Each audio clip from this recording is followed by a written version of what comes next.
वायुसेना के हेलीकॉप्टर में मौजूद हैं और श्रीनगर शहर के ऊपर उड़ रहे हैं। अगर श्रीनगर शहर की हकीकत देखनी है तो मेरे साथ देखिए, ये देखिए नीचे किस तरह से सब कुछ जलमग्न हो गया है। आप देख सकते हैं कि यहाँ पर इमारतें नजर आ रही हैं मगर सड़कें नहीं हैं, पेड़ नजर आ रहे हैं मगर उनके तने नहीं हैं, सब कुछ पानी में डूबा हुआ है। कुछ मकानों की तो सिर्फ छतें ही नजर आ रही हैं, यानी एक मंजिल से ज्यादा पानी भरा हुआ है यहाँ पर। और ये हकीकत भयानक है, दहला देने वाली है। और ये भी सच है कि बीते 4 रोज से ज्यादा हो गए हैं यहाँ पर ऐसे ही हालात हैं। घर डूबे हुए हैं, गलियां चलने के लिए नहीं, सड़कें, हाईवे सब कुछ पानी के भीतर है और चारों तरफ एक भय का वातावरण फैला हुआ है कि आखिर इन संकट से निजात कब मिलेगी। आप देख सकते हैं ऊंची ऊंची इमारतें पानी के भीतर समाई हुई हैं। पूरी कॉलोनियों में सिर्फ घर नजर आ रहे हैं जो निशानी के तौर पर बताते हैं कि यहाँ पर ये फला कॉलोनी हुआ करती थी। बाकी कोई निशान नहीं बचा है, गलियां नहीं है, सब तरफ पानी ही पानी है और यही सच है इस वक्त। इसीलिए पीएम ने इसे अब तक की सबसे बड़ी आपदा जम्मू कश्मीर पर घोषित किया है। और यकीन मानिए इन तस्वीरों को देखने के बाद कोई भी यही कहेगा कि सचमुच श्रीनगर अब तक की सबसे बड़ी मुसीबत झेल रहा है, कश्मीर अब तक की सबसे बड़ी मुसीबत झेल रहा है और जल्दी इस मुसीबत के खत्म होने के आसार फिलहाल दिखाई नहीं देते हैं। लोगों को निकालने का काम जारी है। कुछ श्रीनगर अब तक की सबसे बड़ी मुसीबत झेल रहा है, कश्मीर अब तक की सबसे बड़ी मुसीबत झेल रहा है और जल्दी इस मुसीबत के खत्म होने के आसार फिलहाल दिखाई नहीं देते हैं। लोगों को निकालने का काम जारी है मगर हालात कैसे सुधरेंगे इस बारे में अभी तक कोई कुछ कहने की स्थिति में नहीं है। मेरे सहयोगी कैमरा पर्सन मोहम्मद गुलशन के साथ रवि शर्मा, श्रीनगर, इंडिया न्यूज। लोगों को एयरलिफ्ट कैसे किया जाता है हम आपको बताएंगे, लेकिन पहले देखिए कि लोग फंसे हुए जो हैं वो कितने बेबस हैं। सामने एक मकान आप देख सकते हैं और उसकी छत पर आप देखिए 2 लड़कों को, चारों तरफ घर के पानी भरा हुआ है, 2 मंजिलें पानी के भीतर है और ये लोग 4थी मंजिल के ऊपर खड़े हुए हैं। कोई उम्मीद नहीं कि कैसे निकले, कोई इन्हें बचा पाए, इसका इन्हें कोई रास्ता नहीं दिख रहा है। सिर्फ एक उम्मीद है कि अगर एयरफोर्स चाहेगी तो इनके बचाने का रास्ता हो जाएगा। दूसरी तरफ देखिए एयरलिफ्ट कैसे किया जाता है, यहाँ पर किसी को बचाने की कोशिश की जा रही है, नीचे एयरलिफ्ट किया जा रहा है किसी को और ये शख्स नीचे उतरेगा और नीचे के हालात जाकर वहां से किसी को अपने साथ लेकर आएगा। आप देखिए पहली बार कि आखिर रेस्क्यू ऑपरेशन होता क्या है।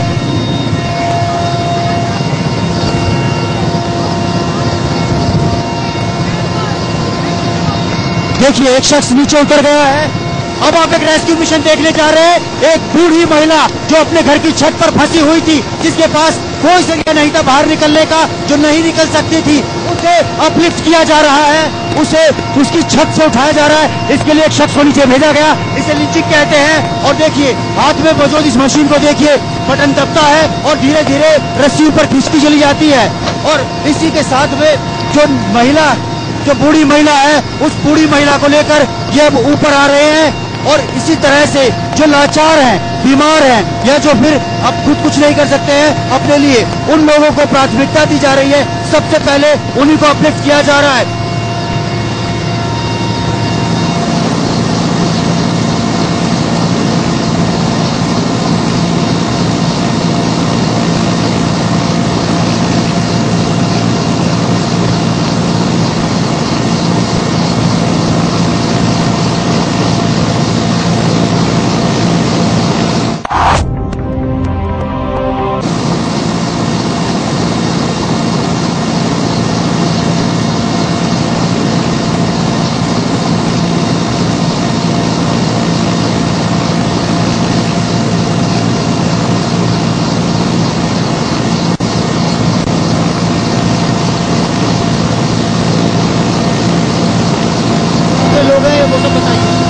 लोग नीचे, 4 लोग। आप लोग कब से फंसे? फर्स्ट डे संडे सुबह मॉर्निंग से। इधर कोई हेल्प नहीं आई हमें। फिर हमने अपना प्राइवेट शिकारा किया, उसने हमें वहां से निकाला बाहर शाम को। उसके बाद 2 दिन से होटल में थे। नीचे शहर के क्या हालात है? शहर के क्या हालात है? हम गए ही नहीं, निकले ही नहीं बाहर, होटल में ही थे, बस एक ही रूम में थे। आपके यहाँ पे कितना पानी भरा हुआ है? 2 स्टोरी अब थोड़ा लेवल कम आया, कल शाम से थोड़ा कम आया। 2 स्टोरी फुल, हम 2nd स्टोरी पे थे, सारा पानी आ गया। फिर हम 3rd चले गए। जब वहां आने लगा ना पानी, फिर हमने शिकारे वाले को मिन्नतें की, बहुत, कोई नहीं उठा रहा था हमें, कोई भी नहीं सरदार फैमिलीज को उठा रहा था।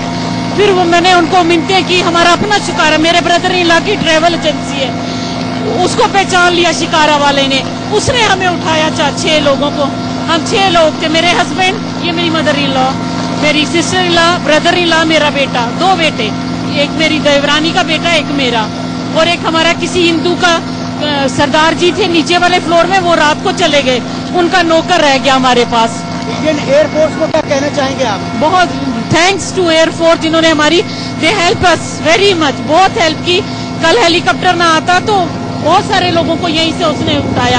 अब नीचे दे आर फाइटिंग, बहुत सारे लोग और आगे, तो उन्होंने कहा भगा दो इसको।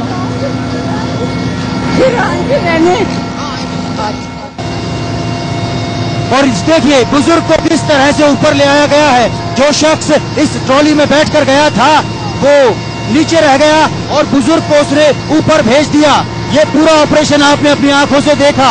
आपने देखा कैसे मुसीबत में फंसी हुई जिंदगियों को बचा रही है एयरफोर्स, कैसे एयरफोर्स लोगों को मौके पर मदद मुहैया करा रही है। जब आज छोड़ चुके थे ये लोगों को देखिए, छतों पर मौजूद ये तमाम लोग फंसे हुए हैं और इन सबको मदद की दरकार है, लेकिन प्रायोरिटी के आधार पर मदद दी जा रही है। जो बीमार हैं उनको पहले मदद दी जा रही है, जो बुजुर्ग हैं उनको पहले मदद दी जा रही है।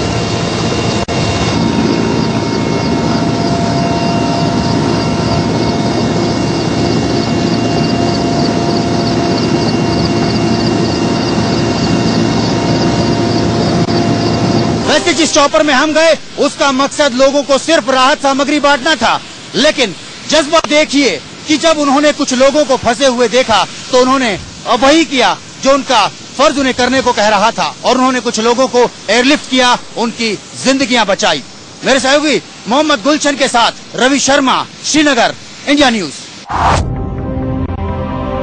कैसे बांटी जाती है सामने सामने देखिए, वहाँ पर दूर तक आप देख सकते हैं फंसी हुई सड़कों पर लोग फंसे हुए, गाड़ियां फंसी हुई हैं, कोई कहीं नहीं जा सकता, लोग इकट्ठा होने की कोशिश कर रहे हैं। हाईवे है ये, दरअसल ये हाईवे है जो डूबा हुआ है पानी के नीचे, और ये मदद का सामान गिराया जा रहा है। नीचे काफी तादाद में लोग मौजूद हैं और आप देखिए वहाँ पर उनको ये सामान पहुँचाने की कोशिश की जा रही है।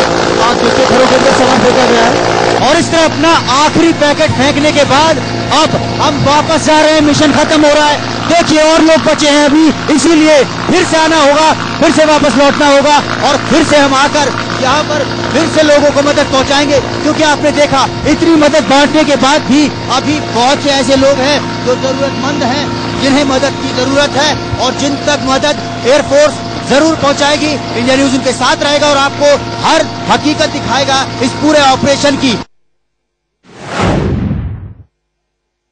यकीन मानिए नाव की यह सवारी हमारे लिए कोई बेहतर चीज नहीं है। कश्मीर के इस इलाके में शिकारे और कश्तियों पर सैर करना हर आने वाले के लिए एक बहुत अच्छी चीज होती है, लेकिन हालात और माहौल ऐसे हैं कि हमारे लिए खुशी की वजह कतई नहीं है, और वो वजह इसलिए नहीं है कि हालात आपके सामने हैं। कश्मीर के इस बड़गाम जिले से करीब 10 किलोमीटर दूर बेमिना इलाका है और यहाँ पूरा गांव, पूरा बेमिना इलाका झेलम के पानी में डूब चुका है। इंडिया न्यूज आपको उन रास्तों पर ले जा रहा है जहां शायद अब तक और कोई नहीं पहुंचा हो। गांवों में क्या स्थिति है, गांवों में क्या हालात हो गए हैं। यहाँ पर गांव की पगडंडियां हुआ करती थी, यहाँ पर पानी इतना भरा हुआ है कि करीब करीब 6 से 7 फीट की ऊंचाई तक ये झेलम का पानी यहाँ पर आया हुआ है। ये सारा पानी झेलम का है और यहाँ पर बिना कश्तियों के जाना अब मुमकिन नहीं है। अगर कश्तियों से जाना ही मुमकिन है तो आप अच्छी तरह समझ सकते हैं कि लोगों के घरों में आखिर खाने को निवाले कैसे आ रहे होंगे और यहाँ पर बाकी सारी जिंदगी की सहूलियातें कैसे मिल रही होंगी। ये बगल में आपको धान का खेत दिख रहा है, बहुत बेशकीमती धान होता है, बहुत बढ़िया किस्म का चावल, उम्दा चावल होता है। ये सारा का सारा बर्बाद हो चुका है। ये सब फसल पकने के नजदीक थी, ये सारी की सारी यहाँ पर पानी में डूबी हुई है। ये इसी गांव के लोग हैं और इन्होंने हमें इसलिए यहाँ पर आने के लिए कहा है कि आखिर हम और बाकी जो भी देश के लोग देख रहे हैं वो देख पाए कि जिस जिसे जन्नत कहा जाता था, जिसे जन्नत कहा जाता है, उस जन्नत की क्या हालत हो गई है। लोगों को कितनी मुश्किलों का सामना करना पड़ रहा है। प्रशासन कोशिशें कर रहा होगा, इस बात से इनकार नहीं है, लेकिन बात सिर्फ इतनी है कि वो कोशिशें जमीन पर यहाँ पर नहीं दिखाई पड़ रही। हमारे साथ एक चल रहे हैं इसी गांव के निवासी। बहुत दिक्कतें हैं आपको? हाँ जी सर, दिक्कतें बहुत है। हमें 3 दिन से हम निकले ही नहीं यहाँ पर। मुश्किलात में इस वक्त है जो छोटे बच्चे जिनको दूध नहीं मिल रहा है और हम इनको खाली कहवा पिला रहे हैं। वो बहुत मुश्किल की राह पर इस वक्त पड़े। आपका नाम? मेरा नाम मंजूर अहमद। मंजूर अहमद को आप इसलिए नहीं देख पा रहे हैं कि उन्होंने बीड़ा उठाया कि वो हमको इस नाव पर बैठाएं, हमारे कैमरा पर्सन को संभाल के बैठाएं और हालात दिखाएं। ये देखिए, ये खेत किन चीजों का है बताइए? ये सब्जी वब्जी सब चावल का है। और सामने सब्जी लगी हुई है। सब्जी उनको लगी हुई है, पहले से ही है, वो भी खत्म हुआ है सारा। सब्जी, चावल, तकरीबन सारी चीजें। पीछे अगर आप देखें तो खेत, घर सभी पानी में डूबे हुए नजर आ रहे हैं। हम कोशिश कर रहे हैं कि आप लोग को जो ये हालात दिखा रहे हैं हम लोग, इसका वक्त इतना हो गया, इतनी देर हो गई है इसको कि हम और भी जगह जाना चाहें, लेकिन हृदय ये जो दृश्य है, जो दिख रहा है, ये इतना ज्यादा झंझोड़ देने वाला है कि हम खुद और ना ही हमारा कैमरा पर्सन रोक पा रहा है। दरअसल यही ग्रेविटी है, यही इस मुसीबत का असल रूप है, जहां तक हर कोई नहीं पहुंच पा रहा है। बेमिना इलाके से, बड़गाम के बेमिना इलाके से कैमरा पर्सन अवधेश के साथ मैं राजीव शर्मा, इंडिया न्यूज। ये एक और झलक है कि क्या हालत है। ये श्रीनगर बटमालू लाल चौक जाने वाली रोड है। करीब 5 से 6 किलोमीटर की दूरी लाल चौक की यहाँ से बताई जाती है और हालात आप खुद देख सकते हैं। पूरी रोड इस वक्त तबाही का नजारा ही पेश करती है, इससे ज्यादा कुछ नहीं। गलियों में पानी है, सड़कों पर पानी है, लोग नहीं है। अगर थोड़ा हमारा कैमरा पर्सन आपको दिखा पाए तो किनारे खड़ी कारें भी डूबी हुई हैं। तो एक चीज साफ हो जाती है कि आखिर लोग जाएं तो कैसे जाएं और कहां जाएं, और यही सबसे बड़ी दिक्कत यहाँ पर पेश आ रही है लोगों के सामने। मुश्किलों का हल होता नहीं दिख रहा है और कुदरत का कहर है। ये फ्लड और लैंडस्लाइड और जो भी बाढ़ यहाँ पर आई है, और लिहाजा यहाँ पर लोगों के पास बस एक ही चारा बचा है कि जहाँ है उसी हालत में रहें और किसी तरह से जो भी परेशानियां उसको खुद झेलें। जरूरत थी इस वक्त मदद की और ठीक इसी वक्त मदद नहीं है और यही सबसे बड़ी परेशानी है। बड़गाम जिले से कैमरा पर्सन अवधेश के साथ राजीव शर्मा। अपील करते हैं कि जल्दी से जल्दी हमारा कुछ कीजिए चाहिए। कहाँ बच्चे रखिए, सड़क में बच्चे रहते हैं, निके निके छोटे छोटे बच्चे, उनका पैरा करिए कि उधर आगे पीछे लंगे माल मवेशी का कुछ करिए। तो बहुत तबाही हुई है इस फ्लड की वजह से। तो हमारी जमीनें भी दरिया में बह गई, माल मवेशी सब कुछ बह गया है, मकान भी बैठ गए सर, नीचे रुड़ गए। तो जमीन कुछ नहीं बचा हमारे पास। इसलिए गवर्नमेंट से अर्ज है कि जल्दी से जल्दी हमें कुछ न राशन वगैरह दें और हमारी मदद करें। हमारे गांव इधर जितने भी हैं आसपास में सबका नुकसान हुआ है। जमीनें भी खत्म हो गई हैं और मकान वगैरह भी क्षतिग्रस्त हो गए हैं और लोग भी गरीब हैं सर, यहाँ इतने अमीर भी नहीं है। और लोगों को सर जल्दी से जल्दी यहाँ राशन मिले और इनको सहायता मिले सर, मुआवजा वगैरह जो भी है। तो गवर्नमेंट से ये अपील है सर कि हमें जल्दी से जल्दी, और मकान वगैरह भी क्षतिग्रस्त हो गए हैं और लोग भी गरीब हैं सर, यहाँ इतने अमीर भी नहीं है। और लोगों को सर जल्दी से जल्दी यहाँ राशन मिले और इनको सहायता मिले सर, मुआवजा वगैरह जो भी है। तो गवर्नमेंट से ये अपील है सर कि हमें जल्दी से जल्दी सहायता मिले सर। हमारे पे यहाँ कोई मिनिस्टर, कोई ऐसा आदमी नहीं है जो यहाँ पे पब्लिक को देखेगा कि हमारे पास कुछ है, कुछ खाने के लिए नहीं है, बेकार हो चुके हैं, कोई पब्लिक को देख रहा नहीं है। हमें आज 8वां दिन है फंसे हुए। 8 दिन से जो बारिशें मुसलसल हो रही हैं, इस वक्त तक हमें सरकार की तरफ से कोई किसी किस्म की इमदाद नहीं। रोडें खत्म हो चुकी हैं, बिजली पानी राशन की बहुत किल्लत है, मकान बह गए हैं, जमीनें खत्म हो चुकी हैं, लोग बाल बच्चे लेकर रोडों में बैठे हुए हैं। हमने एक दिन हम यहाँ पे रुके, उसके बाद से सारा फ्लडिंग स्टार्ट हो गया, सारे कनेक्शंस टूट गए, सब जगह फ्लड आ गया और यहाँ से हम किसी से बात नहीं कर पा रहे, बिल्कुल हम टोटली कट है। आज मैं इतने पानी में अपने बच्चे को कंधे से बिठा के अपने खयाम चौक पे होटल पे जहाँ पे हम ठहरे हुए थे वहां से निकाल के लाया हूँ। 3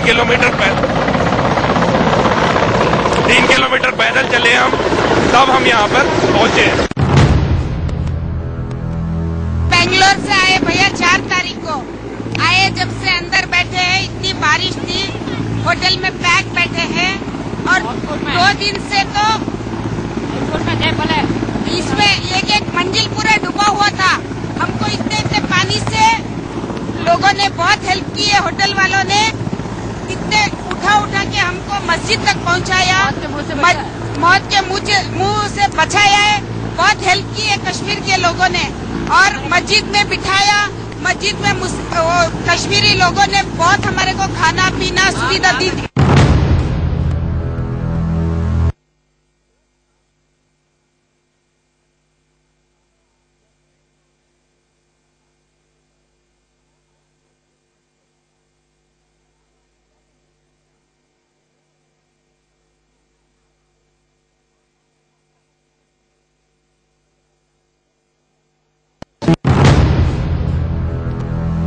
पानी के बिना हम बिलखते रहे, यानी पानी, यानी काल से भी हमने पानी नहीं पिया, ना खाना खाया, ना आज ना पानी पिया, ना खाना खाया। हमारे सामने वो आते हैं, क्या नाम है, टूरिस्ट आते हैं, वो चले जाते हैं और हम ना यहाँ कोई।